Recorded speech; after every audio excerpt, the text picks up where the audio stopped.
Vamos a dar comienzo entonces a la jornada prevista.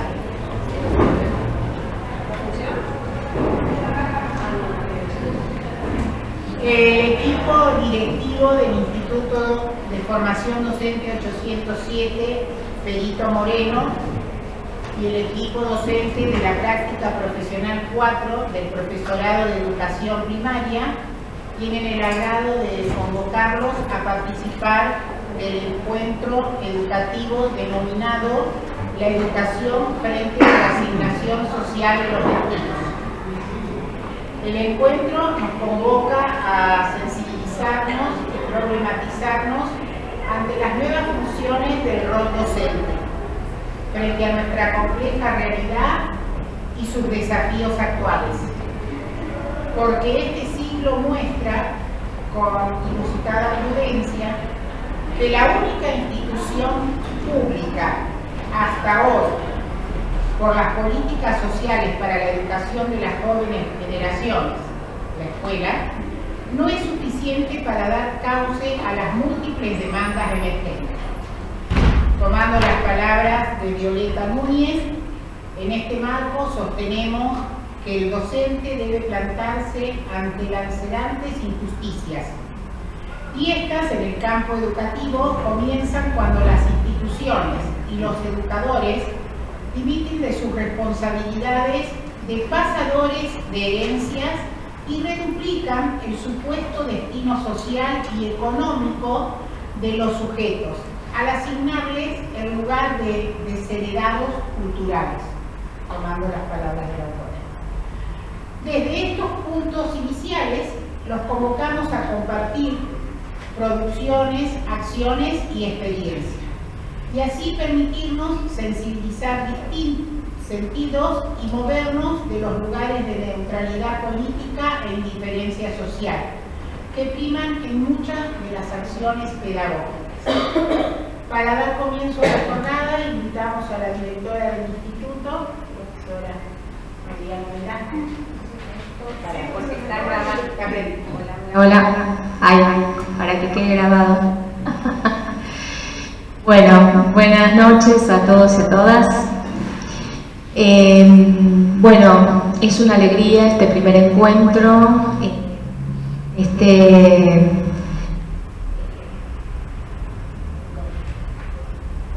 Hola, ahí está.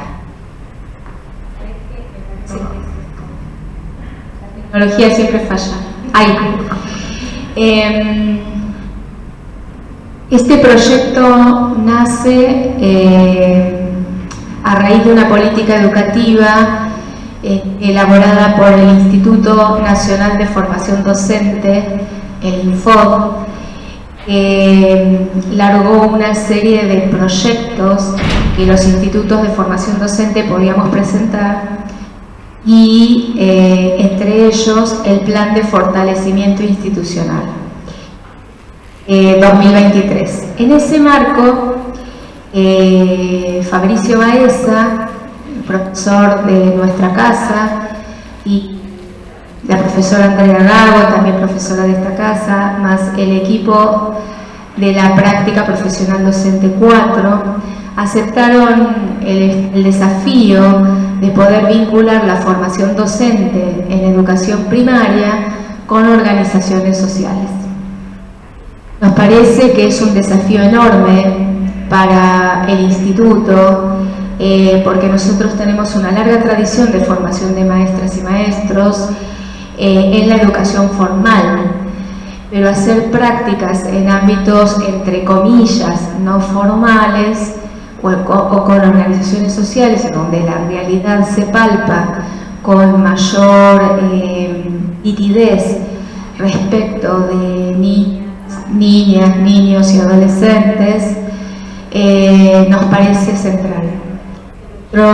Nuestros estudiantes del profesorado puedan vivenciar esa experiencia y además poder elaborar dispositivos pedagógicos didácticos y además retroalimentarse con quienes están a cargo del espacio Mujica, es fundamental. Después, la presencia de Laura y de Horacio a mí me pone muy contenta. Son compañeros de la Universidad de la Patagonia, que están trabajando muy fuertemente con las nuevas tecnologías y con la dimensión cultural de las mismas, con lo cual me parece que es un espacio de intercambio sumamente enriquecedor. Así que bienvenidos, bienvenidas, y esperamos después los intercambios.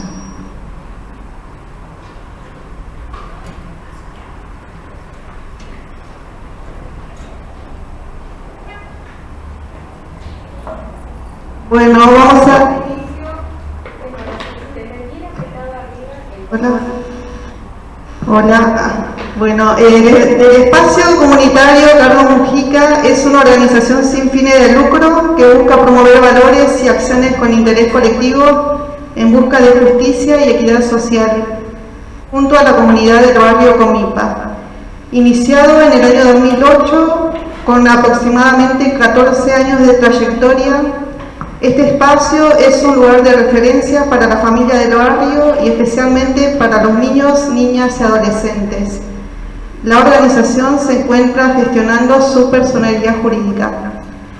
También compartirán su experiencia de trabajo el licenciado Horacio Avendaño y la licenciada Laura de la Torre, profesores de la Universidad Nacional de la Patagonia, representantes del proyecto Tejer Redes, Acercarse para Construir, una experiencia desde la comunicación, el arte y la cultura. ¿Quieren tomar la palabra lo del espacio Mujica primero o no? ¿Sí? ¿Cómo quieren?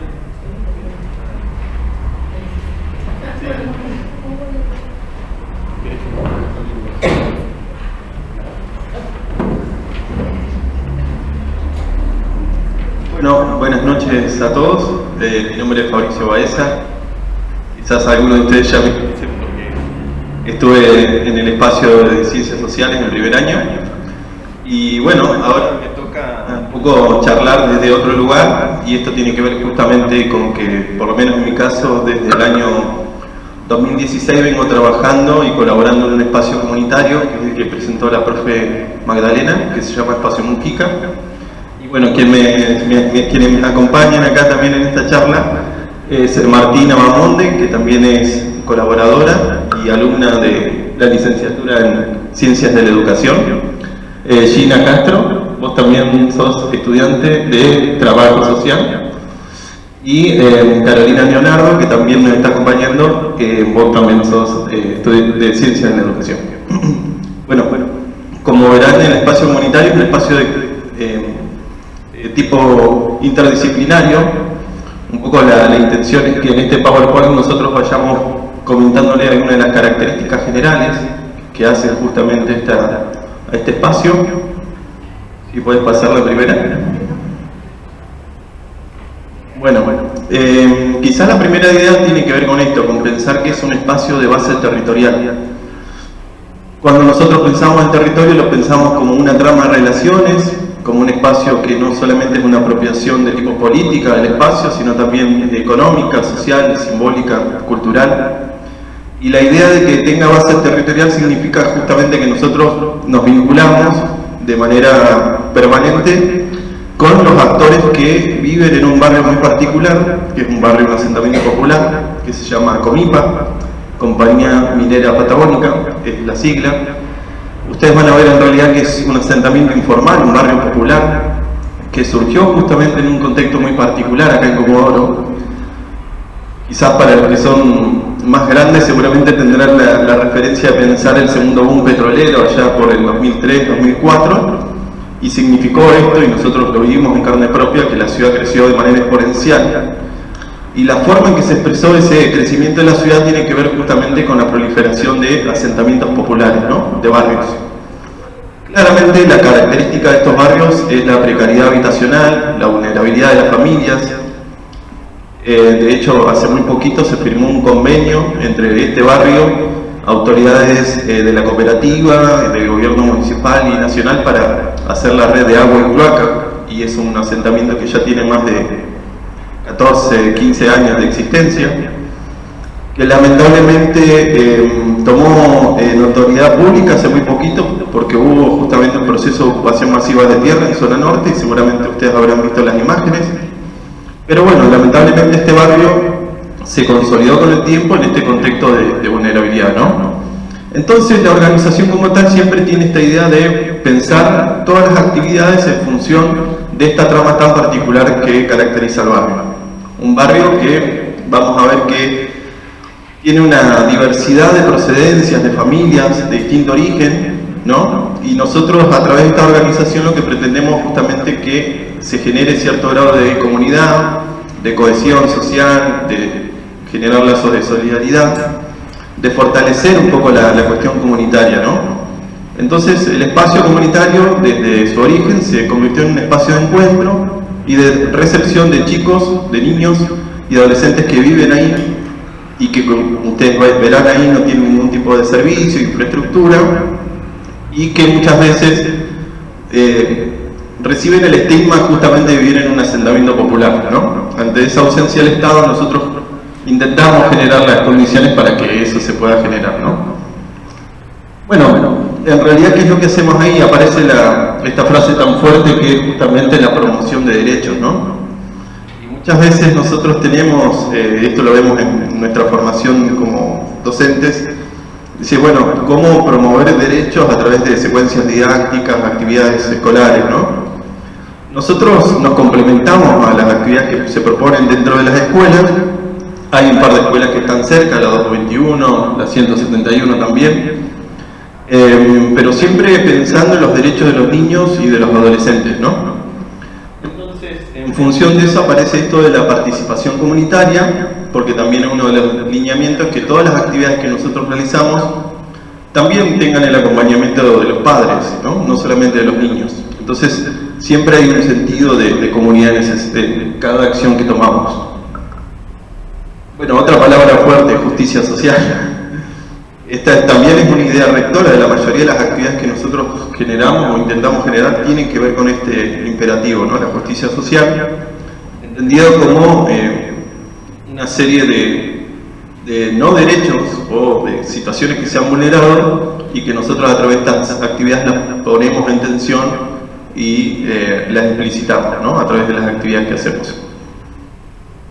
Bueno, obviamente acá los sujetos con los cuales nosotros trabajamos son los niñas y adolescentes del espacio del barrio Comipa, ¿no? Bueno, pues ya dije que era en términos culturales pluriculturales, porque vamos a ver que este asentamiento tiene familias del norte, de Chile, República Dominicana, de una constelación de múltiples identidades, y esto suele ser algo recurrente, que los chicos, algunos de ellos sepan quechua, otros guaraní, y eso nosotros no lo consideramos como una debilidad o un obstáculo, sino como una fortaleza como para poder revalorizar esas trayectorias culturales con las que vienen los chicos, ¿no? Creo que tienes que bajar. Bueno, acá aparece una fotografía de ese espacio que aparece ahí. Bueno, como verán, en primer plano aparece una especie de veredita donde los chicos están jugando. Creo que fue, y bueno, imagínense lo fuerte que es la imagen, ¿no? Porque si lo que ven de fondo no son otra cosa que balancines que están en plena actividad, que pertenece a una empresa petrolera que se llama CR Holding, pero esta es un poco la particularidad del barrio, ¿no? Uno se puede encontrar con balancines de petróleo, pozos abandonados, afloramientos de petróleo en algunas viviendas. Durante el temporal del 2017 esto fue recurrente, ¿no? Bueno, este es un poco el paisaje en los cuales los niños construyen su identidad. Entonces acá vamos viendo cómo se va generando esta sumatoria de exclusiones, ¿no? El no acceso al espacio público, el no acceso a espacios de juego, de recreación. Y bueno, ustedes van a ver que aparece esta veredita ahí, y esa veredita tiene su historia. No sé si alguien de ustedes lo quiere comentar.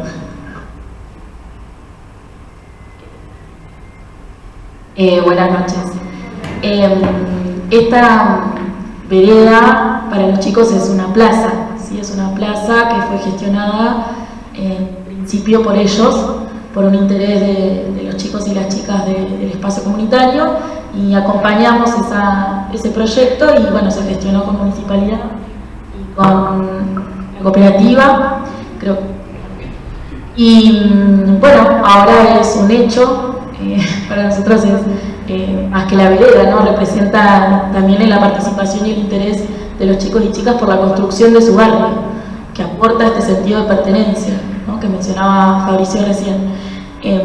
A nosotros nos interesa que esta búsqueda de justicia social y promover los derechos vulnerados es con ellos y ellas, ¿sí? No vamos nosotras a llevar la justicia y los derechos, sino que es una construcción comunitaria, ¿sí? Es una construcción con el barrio, y la mayoría de las actividades, todas las actividades que tenemos son gestionadas con ellos, por sus intereses, por lo que les parece que falta.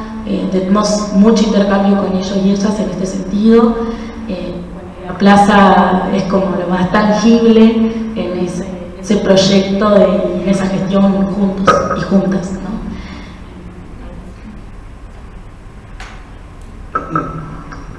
Sí, como decía Martín, entonces surge del interés, de la necesidad de los chicos.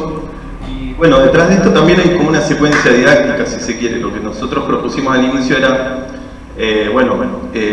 cómo se imaginaría la plaza del barrio, esa plaza que no está.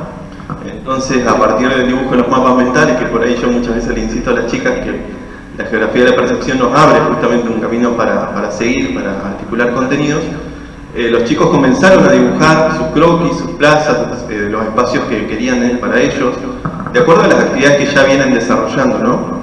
Entonces, esos mapas mentales con un poco de contenido se les presentó al municipio, y de tanto insistir, bueno, el municipio tomó la decisión, ahí muy cerquita de ese Balancín, a comenzar a construir la plaza, ¿no? Entonces, bueno, lo primero que hay es esa vereda, hay algunos juegos, está programado también construir una especie de canchita, pero bueno, eso tiene que ver un poco con pensar esos contenidos que se van como construyendo de manera colaborativa y articulada con los chicos, y en función de esas necesidades o esas injusticias espaciales que caracterizan este espacio. Bueno, algunos datos del barrio Comipa. Ustedes van a ver que existe a nivel nacional el RENAVAP, el Registro Nacional de Barrios Populares. ¿Qué es lo que hizo el Estado Nacional? Bueno, hacer un registro de dónde están ubicados.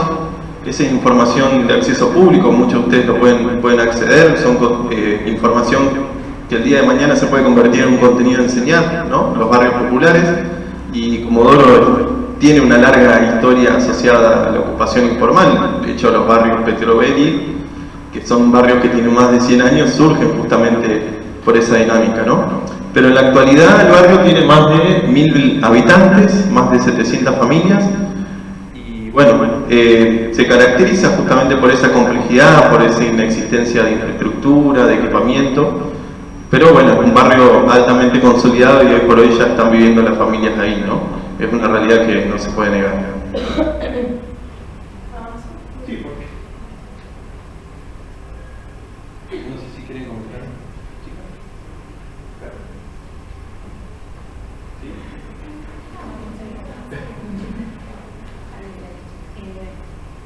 Hola.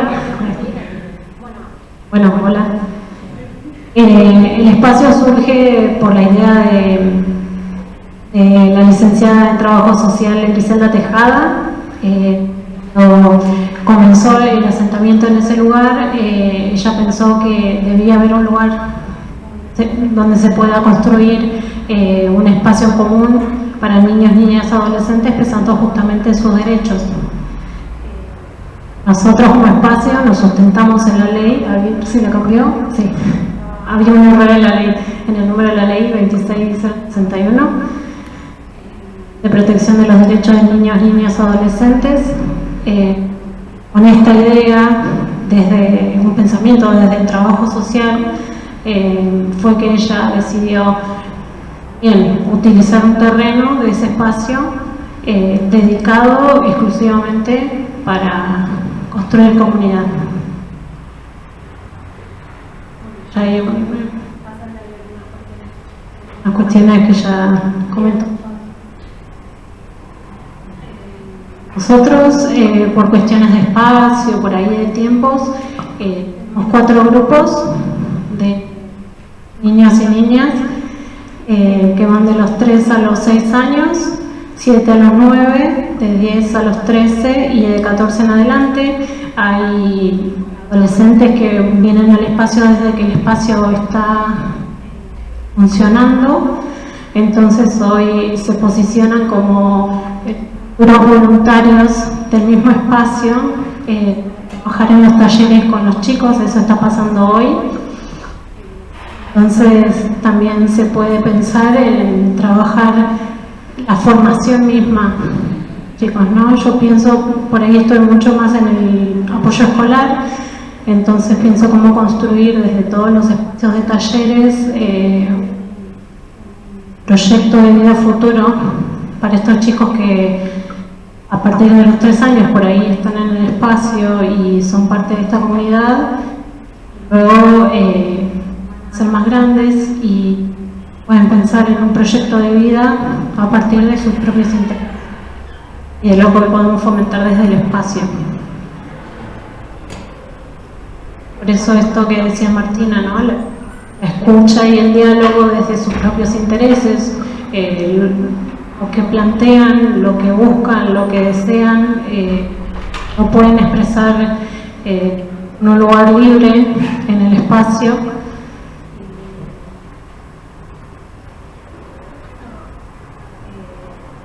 Respecto a los grupos, estamos hoy por hoy con un bastante elevado de chicos, por eso es esto de la organización de los grupos, para también nosotros los que somos profes, poder planificar las actividades y llevarlas a cabo, porque también somos voluntarios y tenemos nuestra vida y tenemos que poder organizarnos para estar en el espacio de los sábados.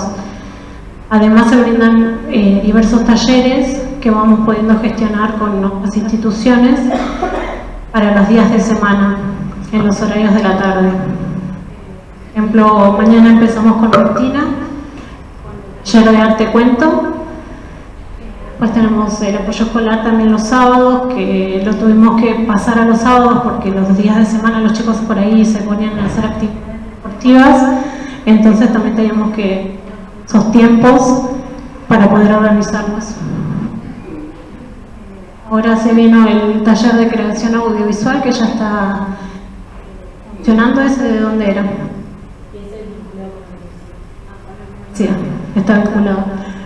Después tenemos murga, fútbol, caricaturas y dibujo creativo, que ese también está gestionado con la universidad. Ensamble musical, que está con la Escuela de Arte, articulado.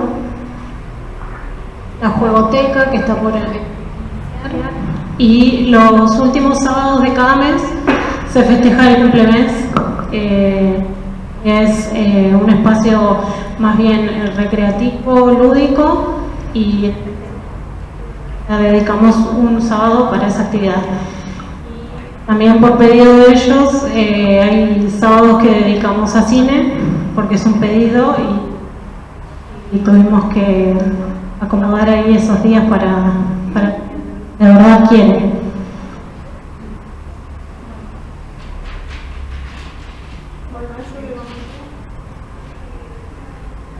Si podés poner el anterior. Esta fotografía es bastante interesante porque lo que ustedes están viendo ahí es un niño que está poniendo en un buzón una cartita, un mensaje. Y esta es una actividad que nosotros hacemos al inicio del año, que tiene que ver justamente con que los chicos vayan poniendo qué les gustaría hacer. No sé, dibujos, juegos, títeres. En función de esas demandas se va armando como una especie de cronograma de actividades. Y obviamente también nosotros vamos proponiendo como ciertos lineamientos, ¿no? Por ejemplo, las efemérides, esta semana, este mes, obviamente es Revolución, por la Revolución de Mayo. Hace 2 semanas atrás fue el Día Mundial de la Tierra, entonces es como que se va articulando el interés de los chicos y las propuestas nuestras, ¿no? Eso es importante. Sí, lo del cine surgió. Lo del cine surge a partir justamente de ese imperativo de que ellos querían ver cine y obviamente sabemos lo que es el costo de una entrada para el cine y bueno, es un mecanismo para acercarle la cultura a los chicos también, ¿no? O lo que se considera por bienes culturales. Bueno, la actividad fuerte siempre se concentró los días sábados porque es justamente, como decía Caro, los días que nosotros podemos participar, porque imagínense que nosotros no nos paga nadie por esto, básicamente lo hacemos por el compromiso, porque queremos justamente ofrecerles ese tipo de recursos y actividades y espacio a los chicos. Entonces los sábados siempre se concentró la actividad, pero bueno, obviamente ahora tenemos una agenda recontra completa durante la semana, fruto de esas articulaciones, ¿no?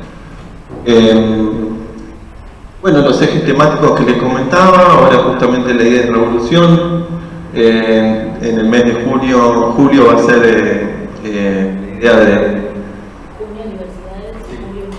independencia, ¿no? Más adelante va a ser diversidades, entonces bueno, son como conceptos muy fuertes para nosotros y intentamos trabajarlos ahí. Bueno, ahí aparecen algunas de las temáticas, ¿no?, que se fueron trabajando. 24 de marzo, 2 de abril, 25 de mayo. Como decía Caro, hay grupos de distintas edades y hacemos el esfuerzo por tratar de adecuar las actividades en función de los chicos.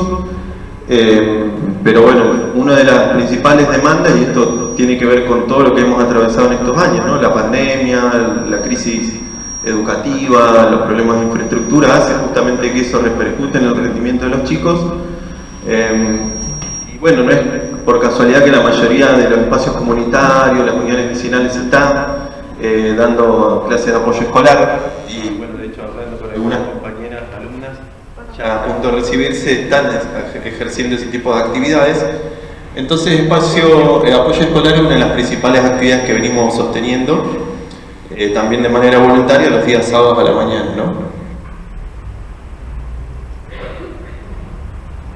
Bueno, a su vez también imagínense que esto es como organizar una institución escolar, porque van cerca de alrededor de ¿cuántos? 180 chicos, 130 aproximadamente, en distintas edades, entonces hay que armar toda una logística de eso. Estamos como organizados en comisiones, uno se dedica a la articulación institucional, otro maneja las redes sociales, otros se encargan de buscar financiamiento, ¿no?, a través de distintos mecanismos, rifas o lo que sea.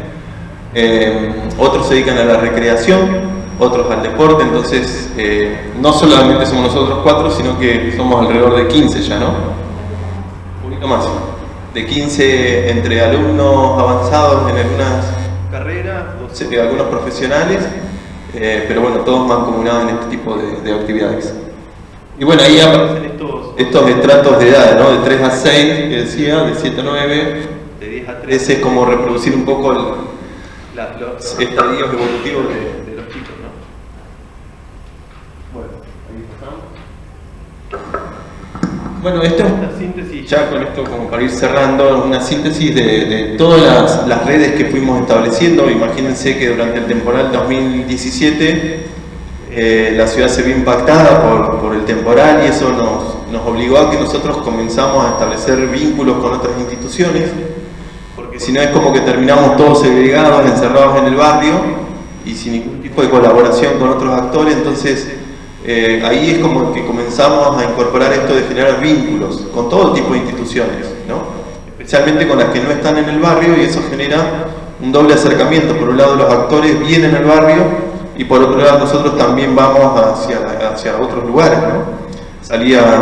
Por ejemplo, este fin de semana los chicos se van a ir a Sarmiento, los adolescentes que decía Caro, que venían con nosotros y que tenían 5 años, ahora ya son a punto de recibirse en el secundario y van a ir a conocer, no sé, la toma del acueducto, el bosque petrificado, y eso son espacios que de otra manera no se hubiesen garantizado, ¿no?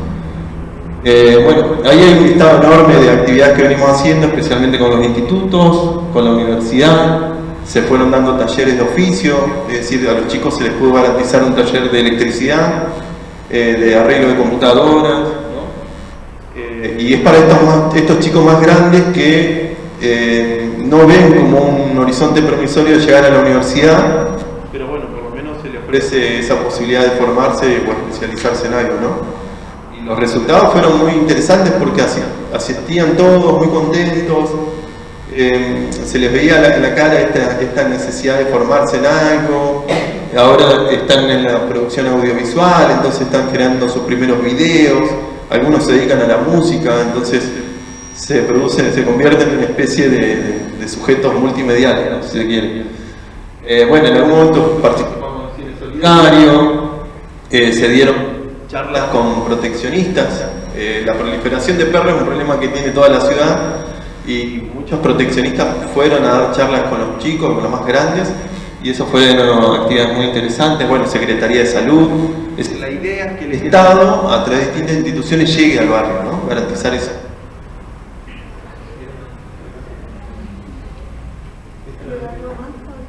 Creo que era la última. Bueno, como si fuera poco. No, como si fuera poco, igual, porque ¿qué era lo que pasaba?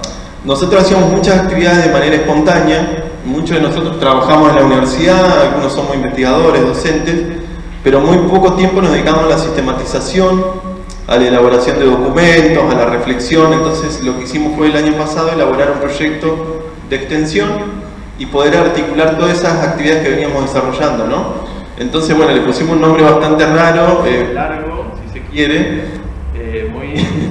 pero que tiene que ver justamente con eso, con el fortalecimiento sociocomunitario, con buscar estrategias de protección social entre los actores que están involucrados y que involucra justamente a las familias del barrio Comipa, ¿no? Entonces, ahí forman parte estudiantes de la licenciatura en Trabajo Social, estudiantes de Comunicación Social, estudiantes de la Tecnicatura, en Sistemas de Información Geográfica. Entonces se están generando una serie de documentos, de talleres, que tienen que ver justamente con eso, con tratar de ofrecer distintas herramientas a los chicos, ¿no? Así que bueno, creo que eso es todo, así no nos extendemos tanto.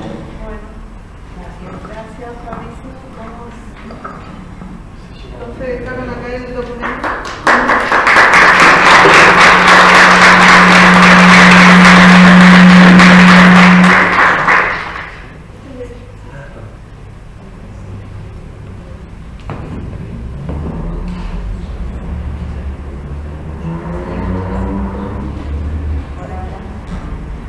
Hola, hola, hola.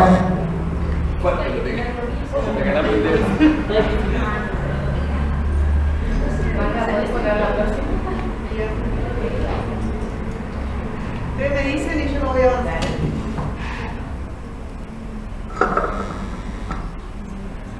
Hola. Bueno, a ver si me sale esto de apretar el botón y hablar a la vez. Bueno, ¿por qué pasamos la primera imagen, que es como esa gran foto de un Comodoro que se vuelve casi imperceptible, ¿no? Como de cuestiones diminutas que en realidad no muestran a nadie, pero que sin embargo está constituido y solamente existe porque está habitado por personas. Esa primera referencia, gracias Magda, buenísimo.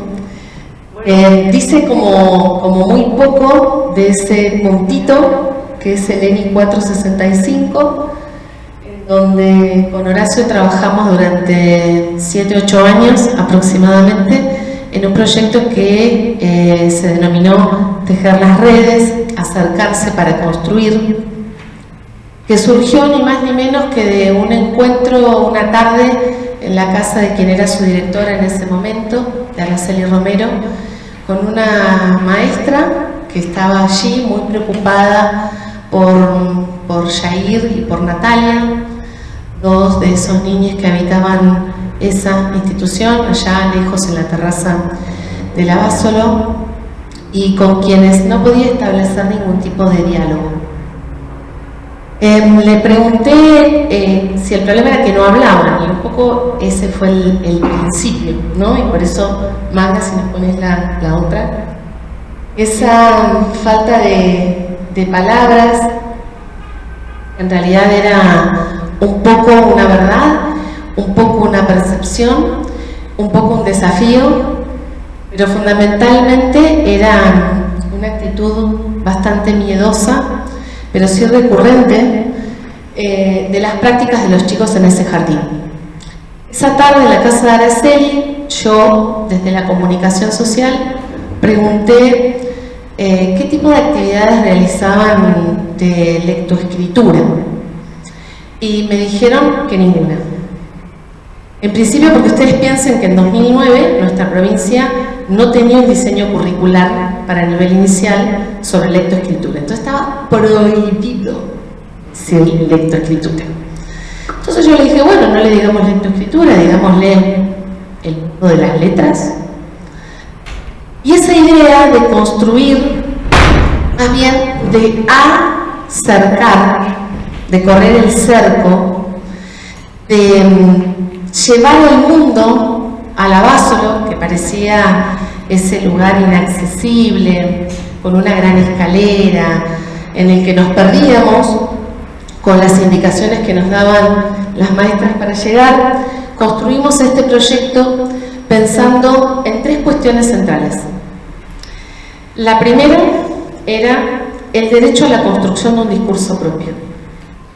No nos preocupaba si había o no un diseño de lectoescritura.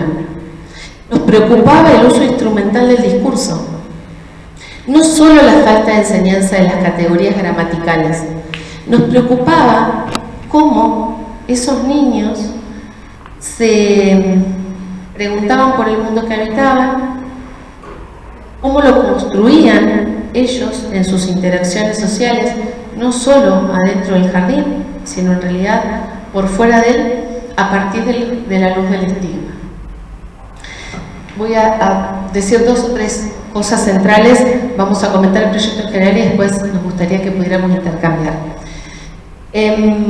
Pensábamos en esa frase preciosa de Liliana Bodoc, que dice que para eso están los niños, para soñar sin miedo. Y nos parecía como mucho decir que esos niños no tenían miedo y que en tanto si era cierto que no tenían miedo, la pregunta era ¿por qué no hablaban? Y sobre eso empezamos a diseñar un proyecto sobre arte, comunicación y cultura.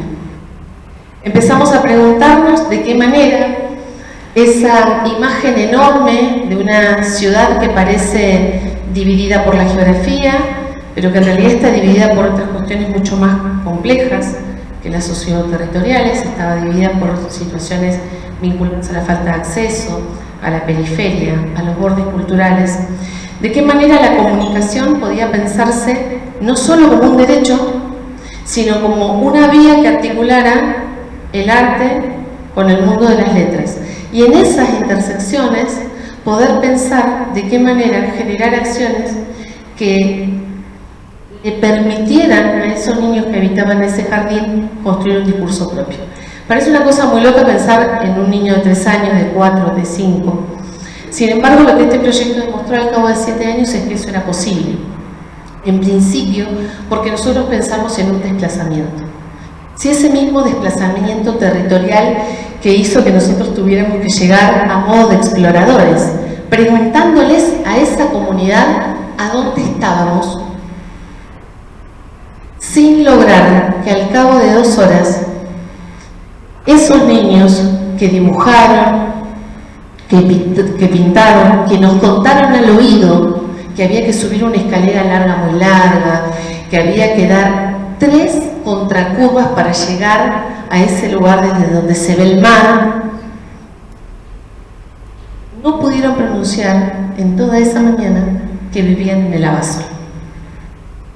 No porque no lo supieran, sino porque ellos ya tenían la certeza de que no estaba bien visto decir que eran de ahí.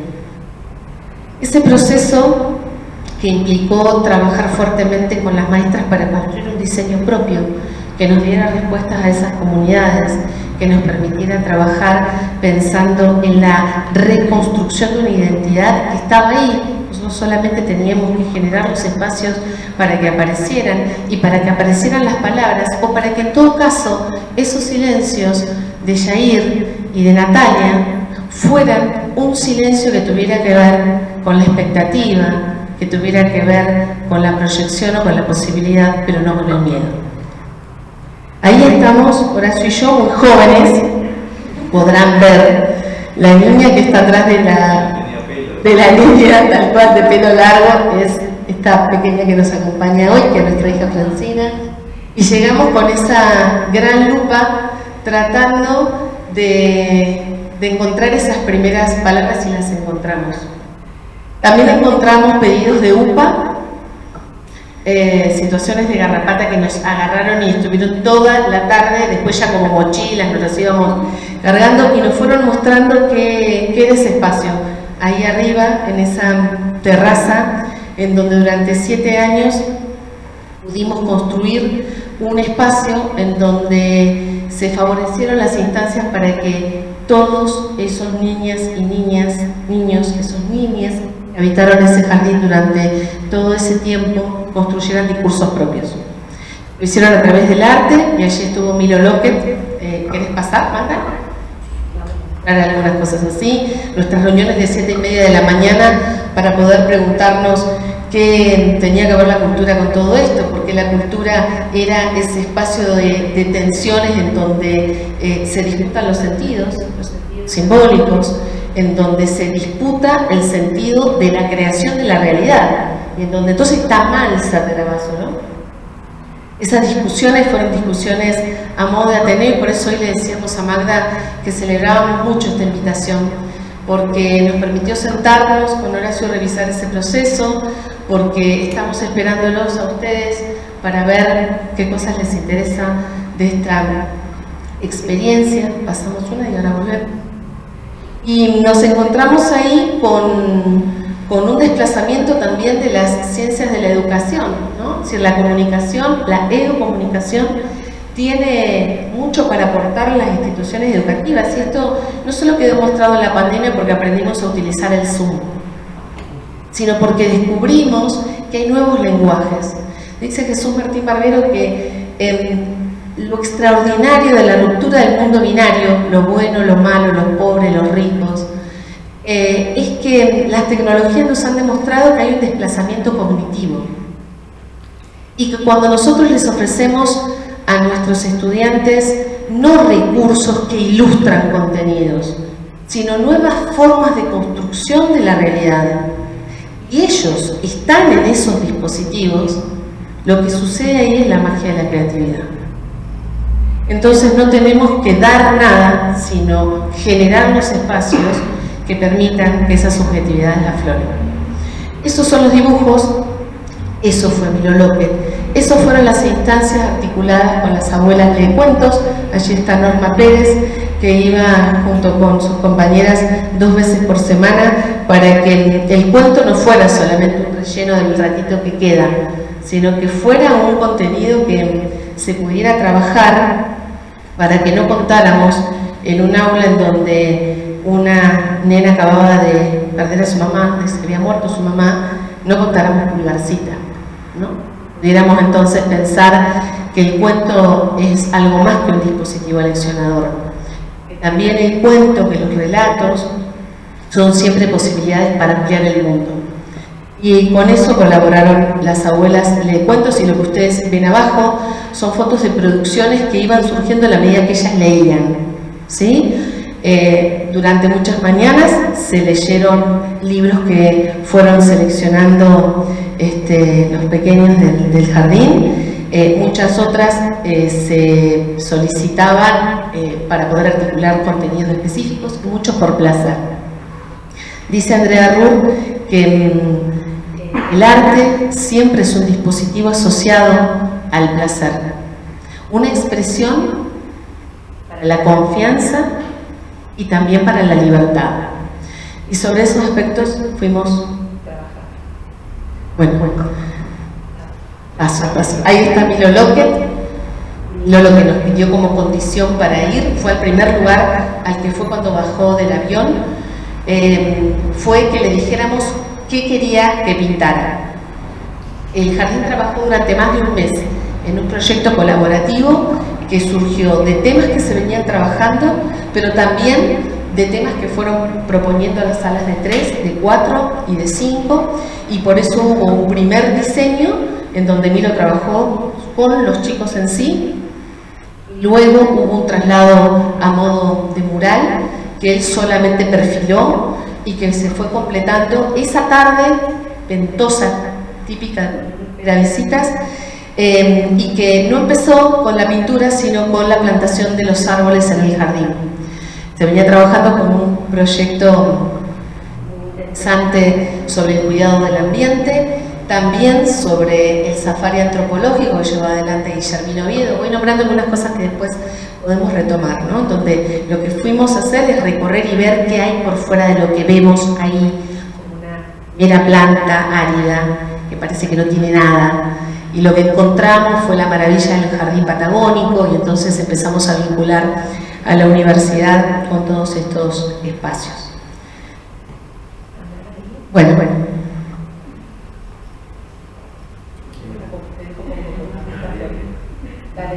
Mucho más fuerte. Cuando dijeron que era fuerte, nunca pensé que era. Bueno, no, voy a completar 3 o 4 conceptos nada más, solamente como para abrir las preguntas y poder compartir con los chicos también. Uno de esos conceptos es el que motivó el eje ideológico de este proyecto, que es el concepto de los nómades. ¿Qué es un nómade? Es alguien que está permanentemente en la búsqueda. Y esa búsqueda básicamente tiene que ver una búsqueda y un encuentro con el otro. Por eso le llamamos los nómades, de la Basolo a la UNESCO, al proyecto, ¿no? A esta etapa del proyecto. Porque, como bien planteaba Lau, nosotros desde la escuela del Instituto Superior de Formación Docente 802, que era la institución a la que pertenecíamos, nunca pensamos en llegar a ese lugar a capacitar, ¿no?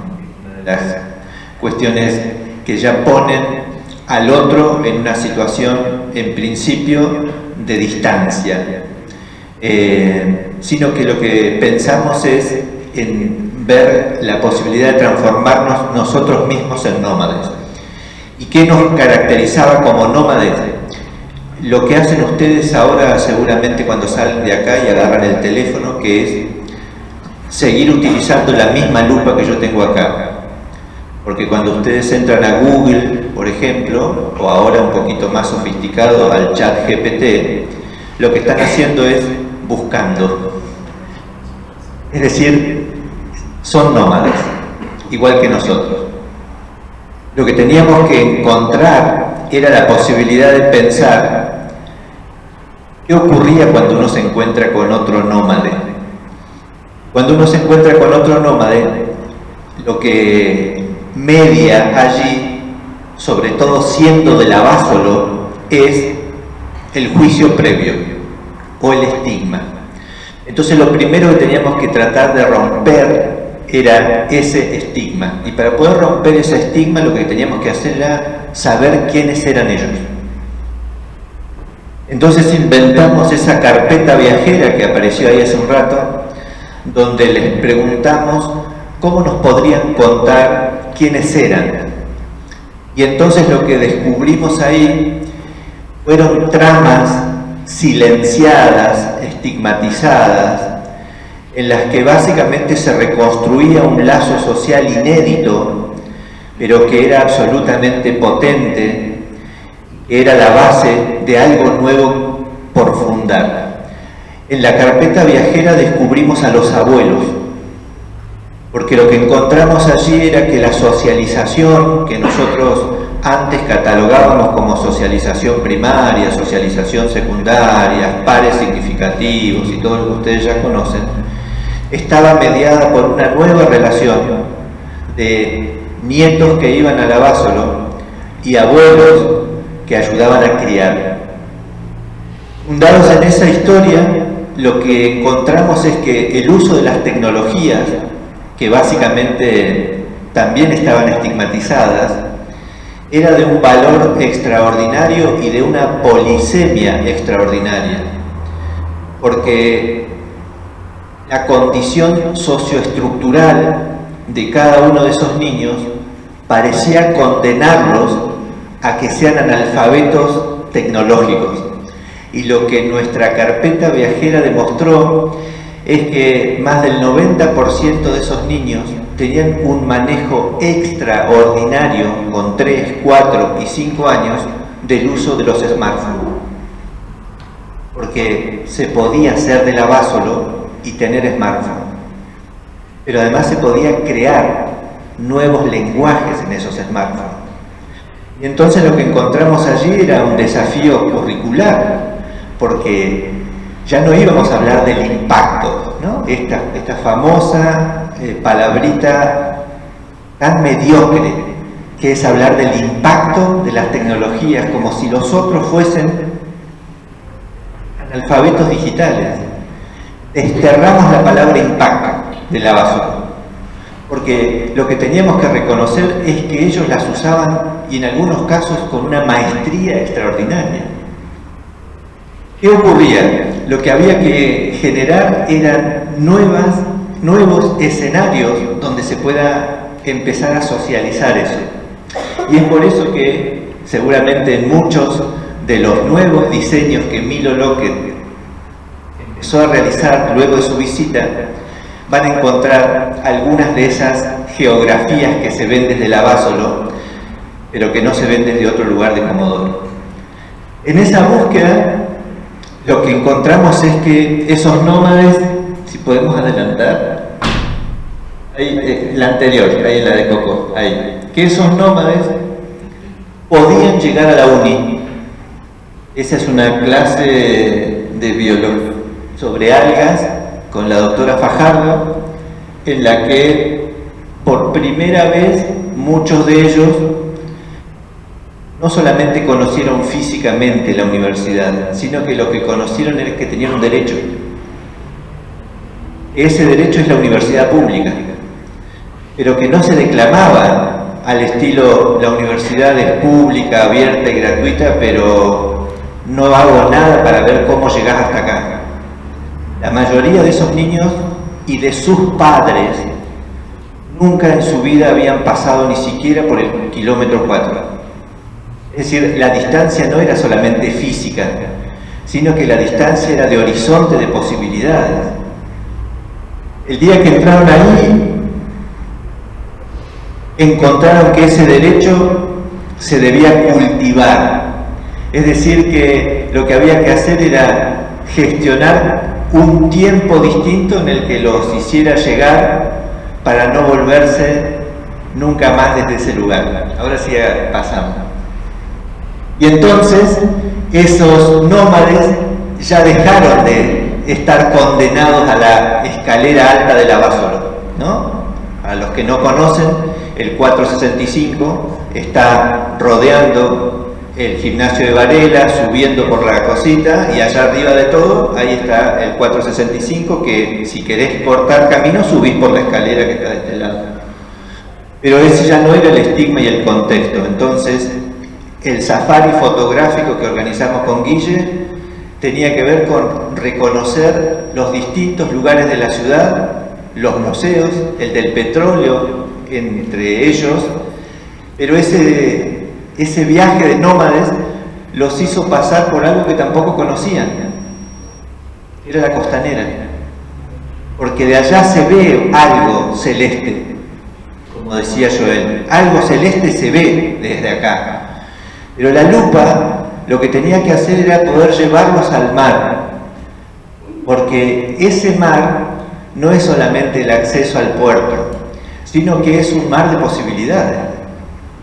Y eso es lo que queríamos construir con su visita y su recorrido que los llevara por la costa hacia la universidad. Y entonces empezamos a navegar con estos nómades. Y así fue que un día esos nómades, navegando y navegando, llegaron a la UNESCO. Esos niños un día llegaron a la universidad, empezaron a estudiar, siguieron siendo esos nómades de la Basolo, pero que hoy ya tienen un horizonte distinto. Navegando en la infodemia con AMI es un trabajo realizado e inspirado en esta historia. El año pasado la UNESCO nos premió con su publicación en español y en inglés para una publicación gratuita bajo el sistema Creative Commons para todo el mundo. Y la originalidad que tiene, y por eso destacaron este capítulo de este libro, es que cuenta la historia de alguien que estaba condenado, de alguien que estaba estigmatizado, y que, como decíamos en el cierre, Joel le dice un día a la maestra: estás un poco triste, señor Lau, no sé qué te pasa. Y entonces la maestra dice: sí, la verdad que hoy no tengo un buen día. Y Joel le dice: no te preocupes, dice, porque sabes que yo te voy a regalar un abuelo, porque con los abuelos siempre la cosa se hace distinta. Y dice: pero ¿de dónde vas a sacar un abuelo, Joel? Dice: no te preocupes, lo podemos comprar por internet. Mira, pasame tu celu que yo entro en Mercado Libre y pido un abuelo. Dice: tenés que tener, dice, cuidado con algo, dice, porque hay abuelos que son como muy requeridos. Tenés que tratar de buscar uno que no tenga nietos. Y entonces le dice: pero ¿cómo vamos a hacer? Le dice: con la entrega, le dice la profe, la señora Laura. Y Joel le dice: no te preocupes que el correo siempre tarda. En la Argentina el correo siempre tarda y en el Abaso lo peor. Dice: pero no te preocupes, y cada 2 o 3 días, cada día que Joel venía a la escuela, al jardín, al 465, le preguntaba si había recibido su abuelo. Hasta que una tarde, ventosa, como la de Milo López, Joel la llama a la señora Lau y le dice: vení, señor, vení corriendo, mirá quién viene ahí. Ese que viene ahí es mi abuelo. Dice: pero no te preocupes, que si no llegó el tuyo, yo te lo voy a prestar, pero por un ratito. Muchas gracias.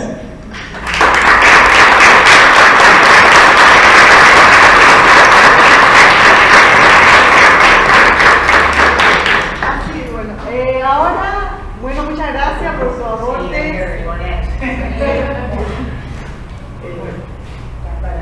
Vamos a abrir este momento para que puedan hacer algunas preguntas a los equipos que nos están acompañando. Así que bueno, quien quiera tomar la palabra, profes, estudiantes.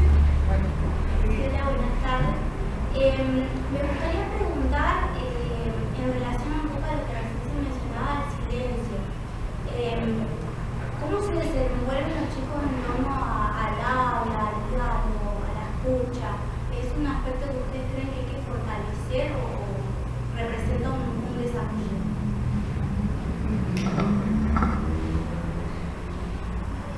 Sí, bueno, ahí estamos. Yo creo que sigue siendo un gran desafío, ¿no? El lenguaje, y uno lo puede pensar en el nivel inicial, pero yo soy docente de primer año de la universidad y doy lenguaje escrito como materia y sigo teniendo exactamente el mismo problema que allá por 2000. Yo creo que hay como varias cuestiones que nosotros tenemos que poder considerar. En principio, que el silencio que nos incomoda, ese silencio que parece que es ausencia, cuando nosotros podemos hacer etnografía educativa, lo que ocurre es que encontramos valor en esos silencios, que no siempre tienen que ver con cuestiones de problemas con el lenguaje, ¿no? Que es toda una preocupación, y creo que más que preocuparnos deberíamos ocuparnos. Porque te repito que la ausencia de palabra no siempre es ni falta de idea ni de desconocimiento de la gramática que tanto ocupa a muchos docentes de lengua.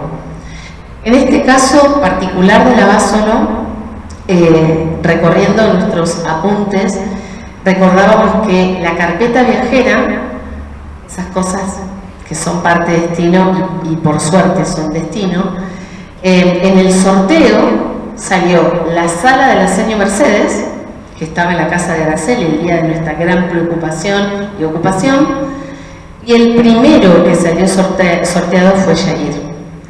Yair tenía una situación familiar muy particular y la carpeta tenía que volver a la semana con una foto. No volvió a la semana. Tampoco volvió a la semana siguiente. Volvió recién a la tercera semana.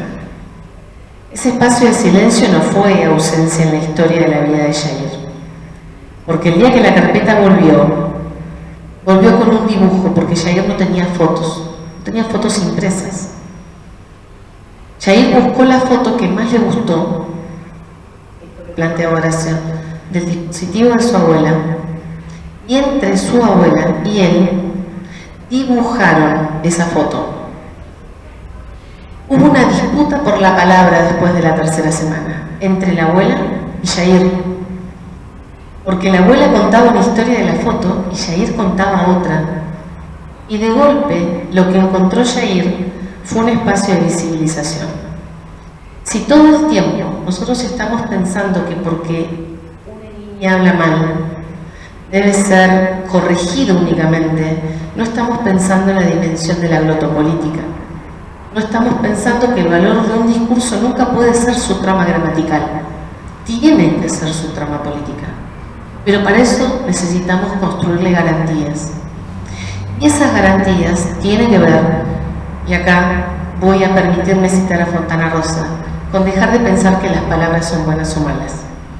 Y si alguien pronuncia mal es porque no entiende el concepto, su imagen acústica. Sino que uno tiene que favorecer un mundo en donde quepan todas las palabras. Fundamentalmente, que esas palabras tengan sentido. Si no, lo único que hacemos es reconfirmar la hegemonía. Descentrar es un punto central. Y creo que más importante que eso es reinstalar el sentido del deseo. Y ese deseo tiene que ser por aprender. Cuando hay algo de esa representación simbólica del discurso puesto en palabras que tienen que ver con ese mundo próximo, o si no es próximo y es lejano, es significativo, porque hay ahí una historia que me cuenta una porción de mundo, hay ahí un sentido por las palabras. Si no, la pregunta es, bueno, ¿habla mal o habla bien? Y aquí se termina la historia, que por suerte Yair pudo recompartir. ¿Sí? Es largo, pero me parece que tiene que ver un poco con esta idea, ¿no? Ese mundo de las letras tiene que ser un mundo de construcción de discurso propio. Y cuando alguien habla, cuando alguien escribe, pero también cuando alguien dibuja, tanto como cuando alguien elige una foto, hay ahí una elección por el discurso. Y eso nosotros tenemos la responsabilidad política como docentes de no dejarlo pasar. Quiero decir algo cortito. El silencio es subversivo para mí. El silencio es la denuncia subversiva de la distancia que hay entre la enseñanza y el aprendizaje. ¿Qué quiero decir con esto? Que cuando las prácticas docentes están centradas en la enseñanza y responden a los intereses de la enseñanza, pero no contemplan los modos, la cultura, los tiempos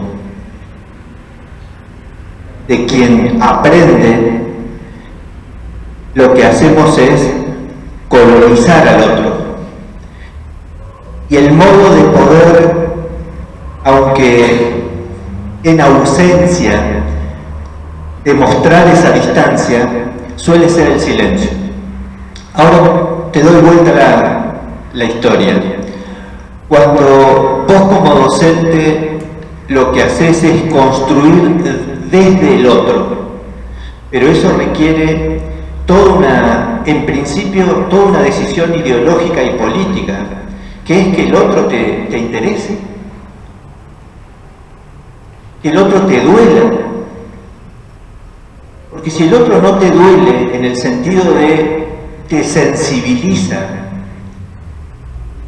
te genera algo que vos decís, che, esto no está bueno, lo que va a haber es una transmisión, unilineal, que como quizás resultado te va a dejar la idea de salir después de 40 minutos de un aula y decir: qué clase hermosa que di hoy, la verdad que cada vez soy mejor docente, que cada vez la tengo más clara, pude incluir otros autores que antes no lo podía hacer, pude leer un PowerPoint como gran desafío tecnológico, y te vas escuchando por lo bajo que mientras bajas las escaleras dicen: la verdad que yo no entiendo para qué estamos acá, porque no entendí nada, me pareció reaburrido, esto es un plomazo. Ah, sí, dice el otro, había que poner la asistencia, para eso tenías que estar, teníamos que estar físicamente acá. Por eso es que ante el desafío del cambio tecnológico y de la hibridación de la educación, suelen saltar los grandes defensores de la presencialidad, que lo único que relatan es que no se puede transmitir nada antes que apaguen la cámara o que se queden dormidos. Cuando hay un estudiante que se queda en silencio, lo que hay, de nuevo me parece, es una denuncia sutil, muy molesta, sobre la subversión que implica pensar que un docente tiene que saber que la enseñanza es un proceso y el aprendizaje es otro. Solo una cosita para que no pierda el contexto. Estoy pensando en las palabras de María Teresa Quirós. No se puede pensar la educación por fuera de la sensibilidad. Pero no esa sensibilidad en donde nos compadecemos de otro, sino en donde reconocemos el profundo sentido que tenemos de poner a disposición, no para que aprendan, para construir el aprendizaje. Porque por más que tengamos todos los deseos puestos en esa tarea, si no pensamos quién es ese otro que nos interpela, no va a haber aprendizaje y tampoco enseñanza.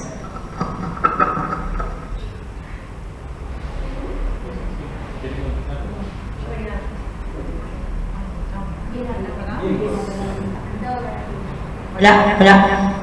Bueno, yo de lo que decía la importancia, y retomando igual lo que decía el profe, la importancia de los silencios, yo desde mi participación en Mujica puedo decir que hay que darle implicancia a esto que voy a decir de los silencios y también de observar los gestos de los nenes y también la comunicación con el resto de mis compañeras también. Teniendo en cuenta esto del observar de los chicos, cuando por ejemplo ir más allá de la tarea en sí que ellos llevan, prestar atención a esto de cuando se quedan callados o los gestos. Por ejemplo, yo empecé el año pasado como voluntaria y por ahí estaba con un niño haciendo tareas y se quedaba en silencio, por ahí ya hacía gestos como que se golpeaba la cabeza y después en un momento me cuenta de que él viene a otro lugar, no venía de Buenos Aires, y me contaba de que por ejemplo un tema no lo entendía porque su papá siempre le pegaba porque no lo sabía hacer. Entonces yo me quedé con eso, le contaba a una de mis compañeras que no volvió a estar y ella ahí me dijo de que este nene estaba dentro de servicio de protección integral, porque dentro del grupo de nosotras hay también trabajadores sociales que estaban al tanto de esto también. Entonces, vuelvo a lo mismo, esto es prestar atención a los silencios, a los gestos y la comunicación constante con el resto de las compañeras, ¿no? Para poder seguir con estas cosas que, por ejemplo, a mí como no tengo esta formación docente, por ahí mi línea de trabajo social va por ahí observando otras cosas, que como por ejemplo yo solamente puedo ir 2 horas, de la mañana a la tarde no puedo ir a Mujica, entonces trato de que esas 2 horas para mí sean importantes, tanto para mí como para cada nene que vaya, y bueno, nada, eso, la importancia de lo observable y de los gestos también, así que bueno. ¿Alguien más quiere hacer alguna otra pregunta? Quería decir algo para los chicos que van a hacer sus prácticas en este espacio no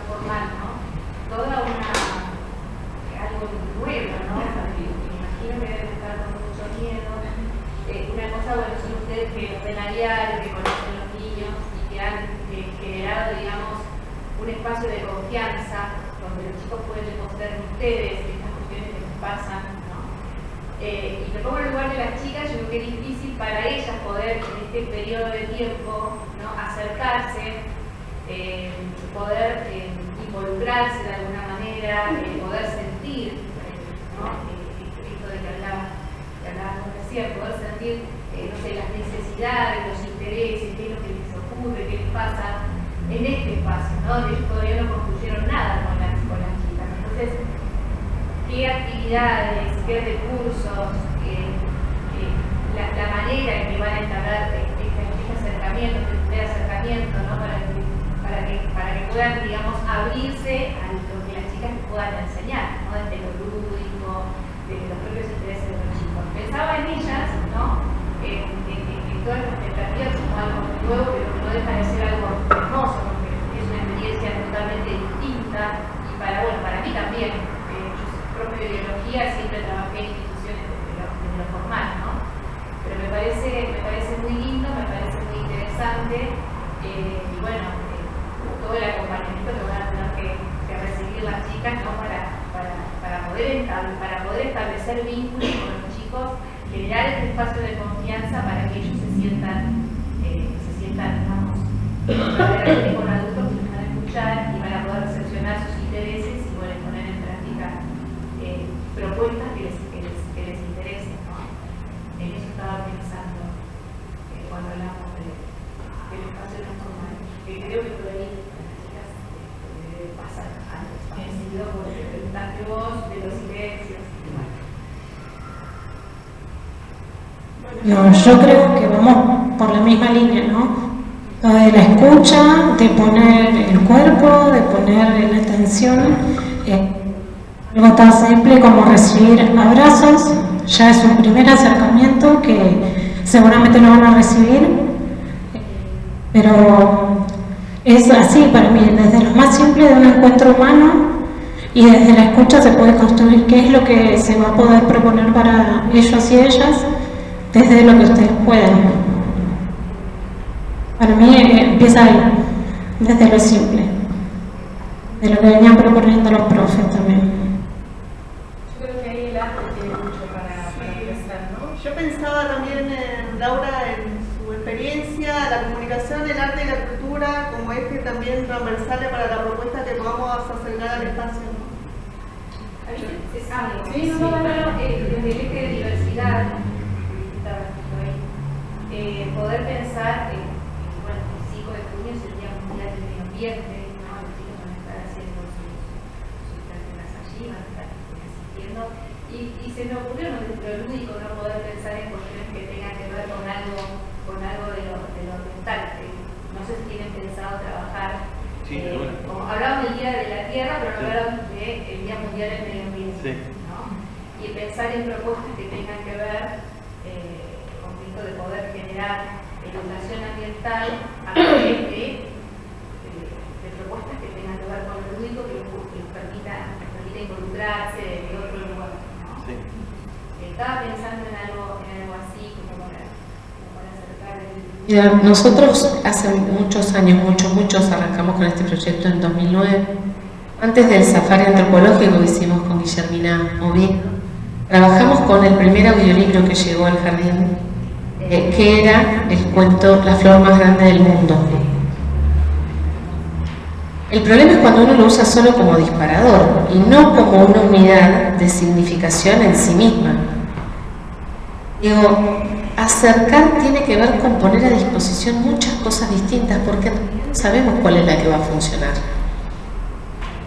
Los chicos llevan un montón de tiempo trabajando en el lugar. Hablaron de una geografía y esa geografía es una geografía física, pero básicamente es cultural. Preguntar es un buen principio. El problema es que nos han puesto con tanto peso ese rol del docente que tiene que ir a dar respuestas. Tiene que enseñar. No, el tema es instalar preguntas. Escuchar. Claro, pero permitir la pregunta, la propia inclusive, ¿no? La pregunta de ese otro. Por eso preguntar y escuchar. Exactamente, exactamente. Y seguramente parte de las respuestas las tienen ellos y no nosotros. Sí, yo iba a agregar algo a lo que había dicho Nati, digamos, en función del grupo y bueno, y de todo el grupo en sí que nos toca como del equipo y ustedes como estudiantes hacer los primeros encuentros, ¿no? Y participar de este proyecto. Es súper significativo y es un gran desafío para todos. Para nosotros y para ustedes. Todos estamos llenos de miedo, eso seguro, porque para todos es un gran desafío. Pero sí creo que estoy convencida de algo. Hasta ahora lo hacíamos en los ámbitos formales, ¿no? Formales. Y todo esto, que se trabaja tan fuerte en el ámbito no formal, se trabaja o se trata de trabajar mucho en el ámbito formal.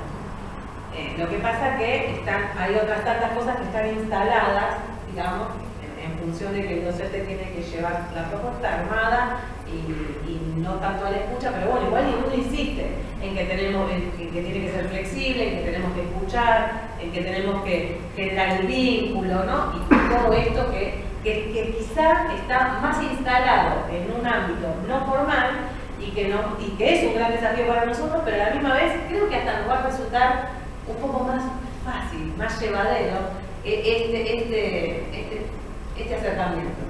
Me parece como que es más el miedo a lo desconocido, porque es real, porque nunca trabajamos desde la práctica de residencia en un ámbito no formal, pero yo creo que lo vamos a poder trabajar como más distendidos y más desde la universidad, realmente así, ¿no? En vivo y en directo, o sea, como que sin tanta formalidad que hace que pongamos esa distancia en el docente que va a enseñar esto armado, esto planificado, esto pensado, que está buenísimo, porque es real, lo tenemos que armar, tenemos que planificar, tenemos que organizarlo, pero bueno, después en función de la tarea y de la puesta en escena hace que tengamos que modificar otras tantas cosas.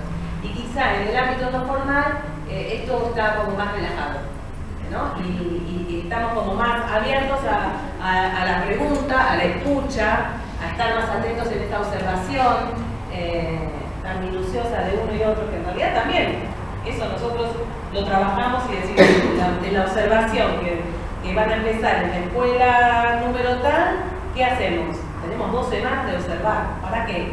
¿Para qué observamos? ¿Por qué observamos? Para poder después pensar una buena planificación, una buena secuencia. Bueno, esto tenemos que hacer en el ámbito no formal para generar justamente este vínculo, ¿no? Más cercano. Me parece que nos va a aparecer, va a ser algo. Sí, en esto de cómo ingresar, cómo llegar, cómo vincularnos con esos chicos y esas chicas, es un proceso, ¿sí? Van a estar poquito, puede ser, pero es valioso ese tiempo. Nosotros valoramos el tiempo de ellos y de ellas, y el nuestro también, ¿no? Entonces, en esa construcción, que no hay que olvidar esa clave, es una construcción, como dijeron aquellos también, ¿no? Desde ellos, con ellos, es de a poco, ¿sí?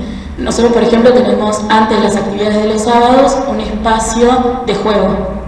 Son 20 minutos, 25 minutos de juego, o de distensión con el más grande, ¿no? Y ahí vos agarrás un bingo, te pones, chicos, ¿quién quiere jugar? Te pones a jugar y te cuentan que la familia se va a Bolivia, que si hay ahí, se da ahí. Es el escuchar, el estar, intercambiar con ellos en eso. A mí me pasó en apoyo escolar, yo estaba haciendo una tarea de inglés. Y yo digo, bueno, pero está bueno aprender otro idioma. Y si yo ya sé otro idioma. Ah, le digo, ¿cuál sabes? Guaraní. Bueno, le digo, yo te voy a decir en inglés y vos me contás en guaraní. Hicimos toda la tarea con todo ese proceso de otro idioma que yo no conocía, un idioma que él no conocía y uno que nos unía, ¿no? Entonces, en la escucha atenta está la clave de vincularse con ellos y con ellas. Son re receptivos igual. Vos sacás unos autitos y tenés 5 y te armaron la pista a ellos y arrancó. La verdad que también eso. En nuestro caso, el sentido de pertenencia es muy fuerte con el espacio. Entonces se genera eso de ellos llegan, hacen, sueño, pasame este juego y arrancó, ¿no? Como que también el espacio tiene esa característica, esa particularidad. Y la rutina también, ¿no? Como saben, bueno, ahora tenemos un periodo de juego, después tenemos la actividad y después la merienda, ¿no? Como, también hay cosas... Está todo muy programado, que claro. eso es muy, muy importante. Claro, nosotros... Es eso, no es que es libre, como es un ámbito no formal, bueno, entramos y hacemos, o decimos y se come y no se come, y se trabaja o no se trabaja, o se juega, bueno. Y de todos hay reglas y ahí hay un formato que tiene que todos más o menos seguir. De hecho, tenemos planificaciones semanales, nosotros planificamos los encuentros semanalmente, por eso, por ejemplo, el medio ambiente ya lo estamos anotando nosotros, porque nosotros vamos viendo también de lo que va surgiendo. Por ejemplo, cuando fue lo del atón, el asentamiento, bueno, hay que hablarlo, ¿no? Hay que ponerlo en palabras, hay que ponerlo en situación, se habló, fue una actividad increíble, la verdad, a ellos los tocaba desde muy cerca, no solo físicamente, sino también emocional. Había muchas familias involucradas y eso es algo que teníamos que trabajar y que construir.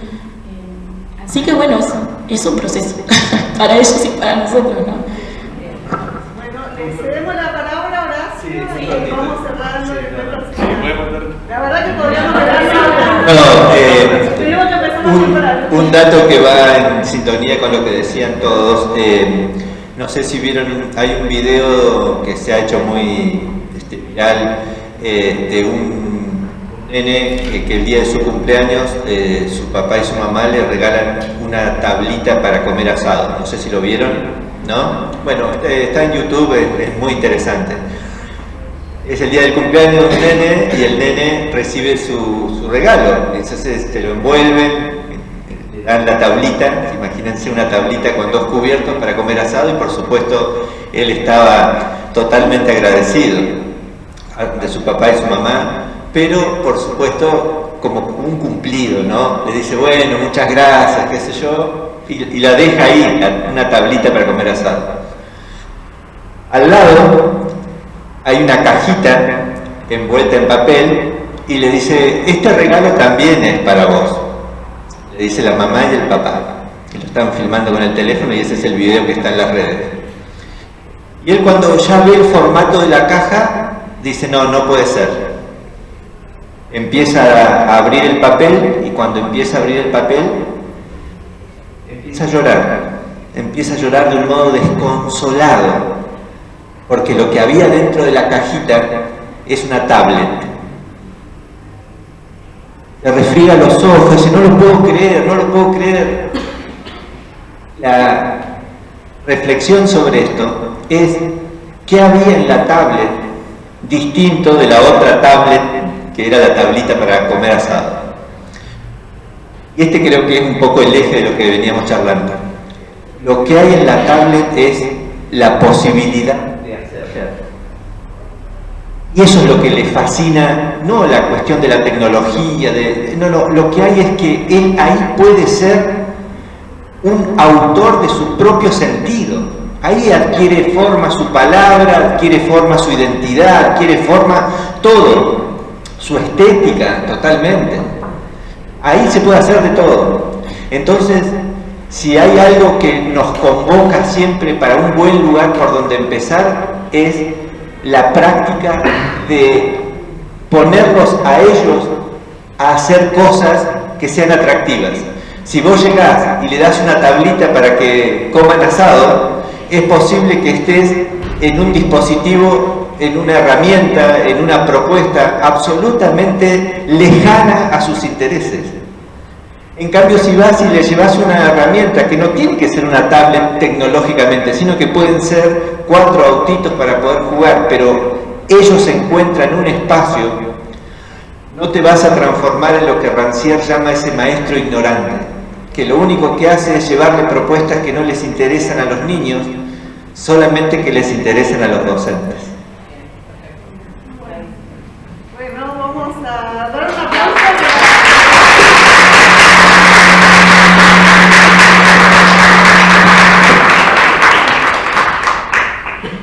Bueno, muchas gracias, muchas gracias por el espacio de encuentro, felicitaciones al equipo que trabajaron. Me lleva un montón de cosas, pero un espacio de encuentro entre distintos espacios institucionales y sociales y culturales, y me encanta que el Instituto 807 pueda abrirse, aunque estamos ahora de sede, pero abrirse a nuevas experiencias fundamentales. Sí, agradecida por la invitación. Gracias. Gracias por asistir a los profes de la universidad, que lo encontré también en una charla que fue muy sensibilizadora. Le dije, hay que traerlo al instituto para vincularlo con la gente de Mujica también y para que nuestros estudiantes puedan ingresar ahora con toda esta mirada y movilizado, como dice Adriana, porque ese es el sentido, ¿no?, que nos va a llevar a donde debemos posicionarnos para trabajar en estos espacios comunitarios. Así que bueno, gracias.